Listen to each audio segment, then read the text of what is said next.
Welcome to Real Movers. I'm Anthony Galliano for B2B Cambodia.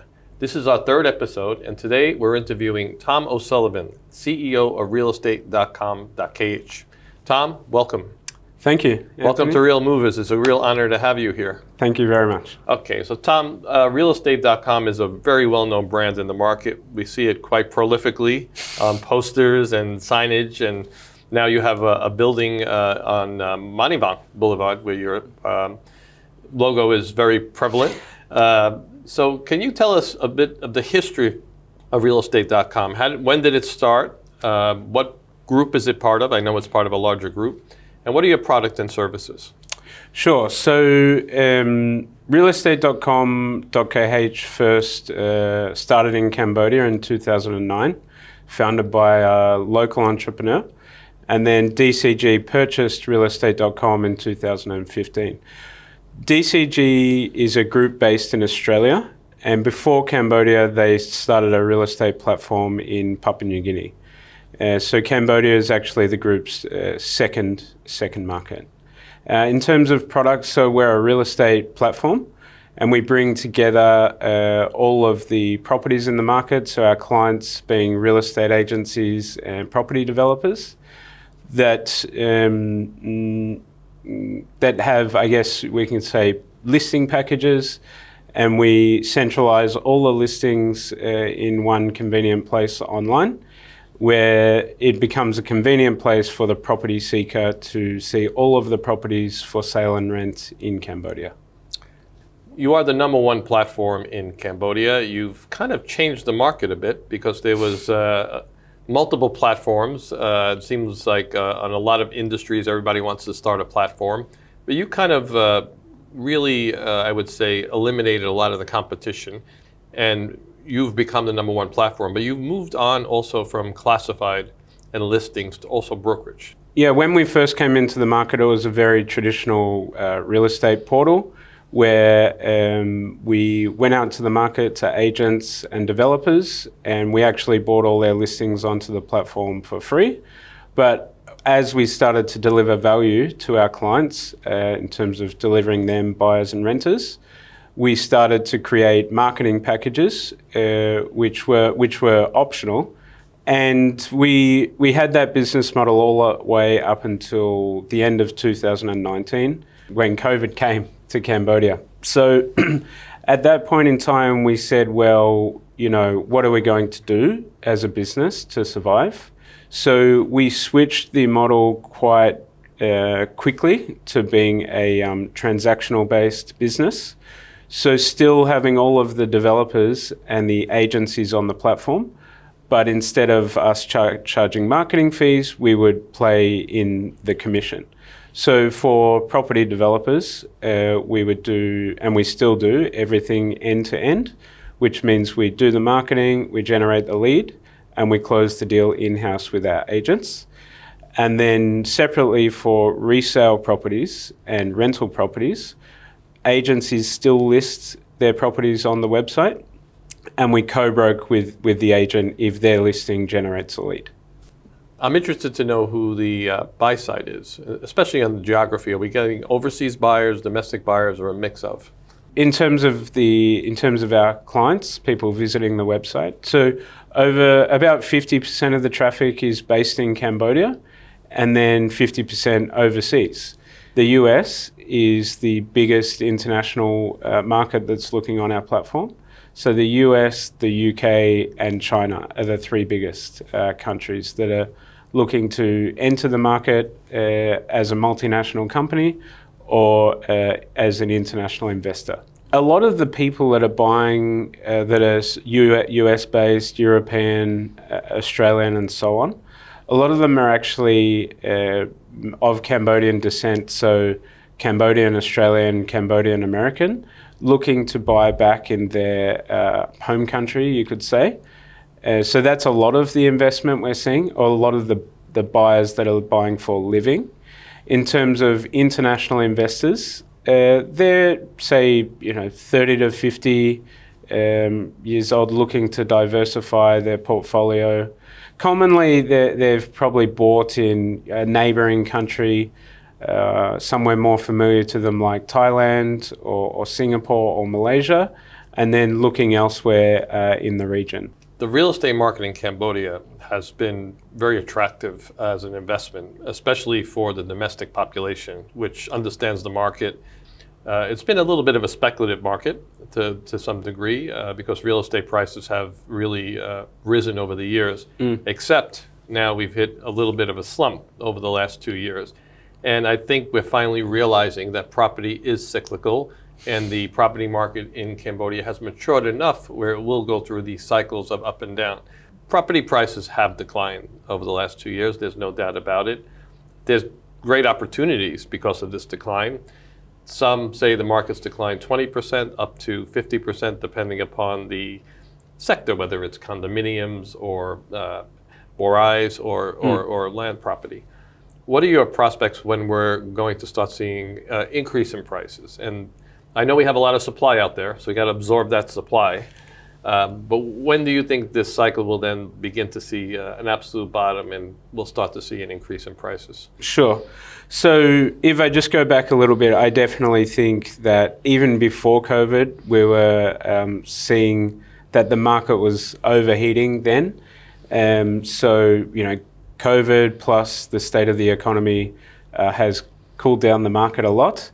And yes, the market needs time to, you know, for buyers to, you know, to purchase the existing stock. In terms of the future outlook, we think in parts of the market we are very close to the bottom. However, we're also observing the, you know, the non-performing loans and how much of this property is there going to be to come onto the market. So that will really affect the land and landed property market.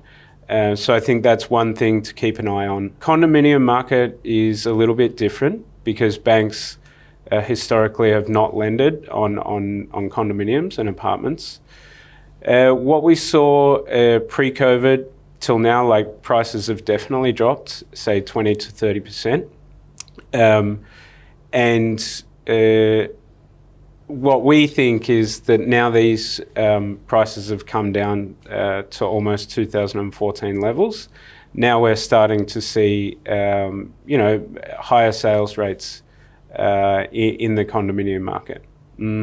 Having said that, obviously there was developers that launched pre-COVID that were not necessarily seasoned developers, first-time developers, international developers trying to really, you know, take advantage of what was happening in Cambodia.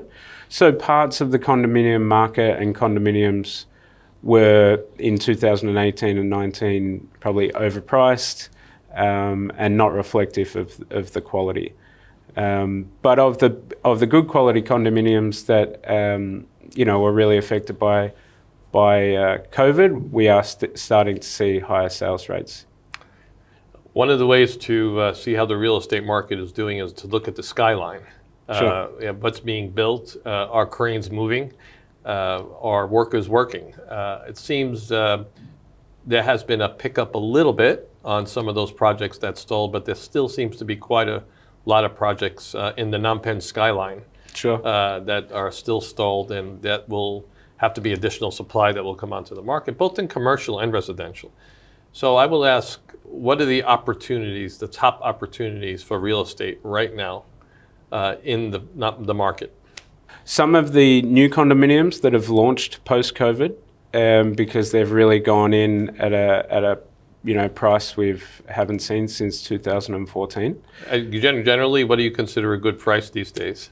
Well, there's, say, a condominium that's doing extremely well, selling in Tulkork for $1,000 a square metre. $1,000 a square metre? Yeah, and this is a developer that's not reimagining a project. This is a project that's launched, say, 6 months ago, and they've sold over 50% of their properties. So that's at the affordable.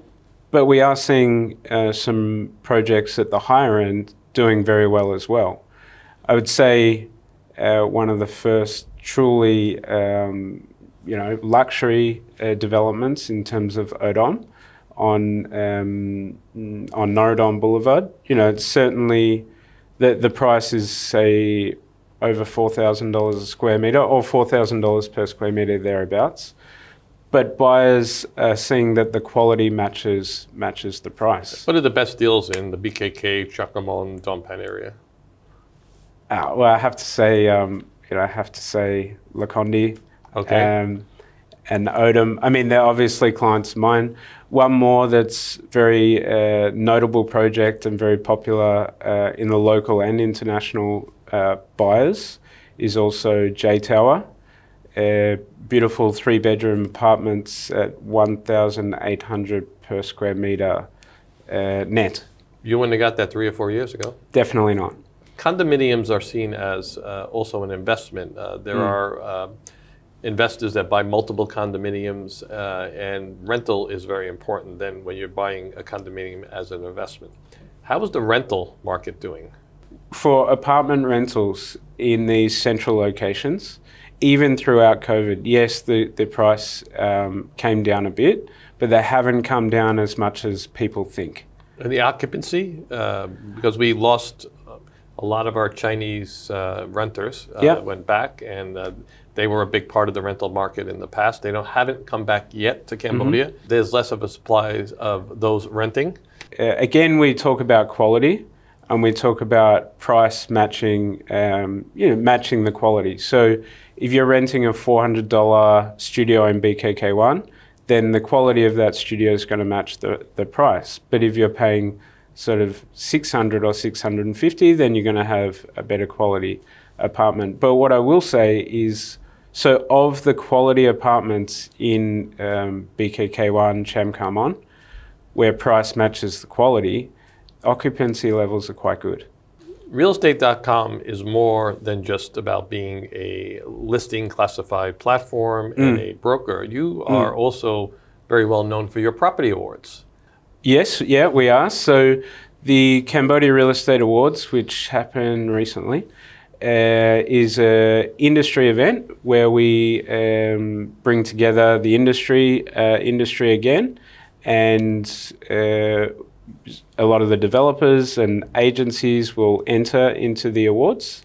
The awards are judged by a panel of judges, who ultimately judge the entries, and then we come together on for the gala event and celebrate the winners, but also come together as an industry. Really celebrate what we do achieve in the real estate industry in Cambodia. And the property show is amazing that you have as well. So yeah, the Property Expo is coming up on the 19th and 20th of October this year. And it's a great opportunity for us it really reflects our brand, our online brand, Offline, where we bring together all of our clients, property developers and agents, and give them an opportunity to reach more buyers offline. For the property seeker, it's also a great event because they get to survey the whole market conveniently at the event, and also attend some of our property seminars that we run during the 2 days. You come from also an NGO background, and you were put in this job to create Realestate.com here locally in Cambodia. And it's very noticeable, the dedication and the commitment and loyalty of the people that work for you, and seem to be quite inspired to be part of this team, which is effectively, it's a tech platform that's very innovative, that goes across not only tech, but traditional brokerage and also events. How do you get your people so motivated and so inspired as that team seems to be really very cohesive and excited about what they're doing? Yeah, well, thanks for noticing. We're very proud. We think we've got some of the best, company culture in the country. And this is really driven by some of our core values. And one of them is anyone can rise to any position. I'm reflecting on one today, which of course I won't name their name, but started with us, salary maybe $400 a month, like 8 years ago. And now she's one of the, leaders in the business. And obviously seeing that growth has, it's amazingly rewarding that, us as a company in Cambodia can really, develop some of the young talent in Cambodia. Yeah, some of these values, we really bring to life in the company, and I think that goes practicing your values and our values. We can see that in our team, and as you mentioned, you can see it when you're in our office. So you've come into the market, you pretty much swept as the #1 real estate platform. There's no doubt about that. You are one of the top brokers in the market, best property awards in Cambodia, best, as far as I'm concerned, also property show. What's next in innovation from all these success stories and achievements that you have done here in the market? What's next for the real estate market that you think is the next innovation? So we want to continue our efforts in professioning the real estate market. So I think you'll see over the next few months we'll really ramp up our training. So lots of training for real estate agents, but also for, information sharing to developers, bringing other industry players together. We want to play our part in rallying the whole industry together to help to create, a more trusted and sustainable market in Cambodia. We're currently working on a new platform called Connect, where we'll be able to bring together agencies, agents, property developers, and real estate related companies like banks and insurance, all online in one ecosystem where everyone can benefit from each other's offerings and services.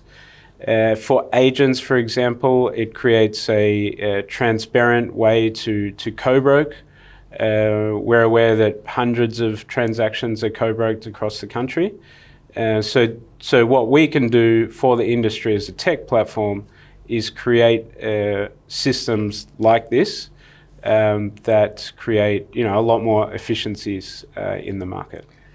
Tom, I want to thank you for being a guest on Real Movers. I really appreciate it.